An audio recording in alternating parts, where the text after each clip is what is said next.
বিয়ের আগে তো কত সুন্দর তুমি আমার সাথে থাকতে, আমার সাথে কথা বলতে, আমাকে টাইম দিতে, আর এখন কথা বলার সময় নেই তোমার আমার সাথে। বিয়ের আগে দেখা করে তুমি তোমার বাড়িতে চলে যেতে, আমি আমার বাড়িতে চলে আসতাম।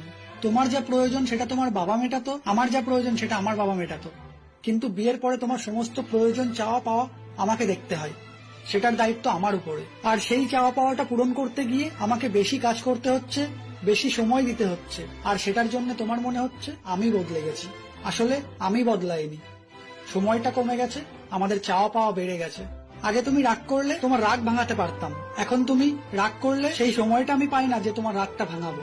আর বিয়ের পরে কঠিন বাস্তবটা সামনে চলে আসে, তখন মনে হয় সেই মানুষটা বদলে গেছে, ভালোবাসাটা কমে গেছে। আর দায়িত্ব মানে শুধু তোমার একার দায়িত্ব নয়, তোমার দায়িত্ব, পরিবারের দায়িত্ব, বাবা মার দায়িত্ব, ভবিষ্যতে যে আসবে তার দায়িত্ব। সমস্ত কিছু যখন চলে আসে তখন চাপটা অনেক বেড়ে যায়। তাই চাইলেও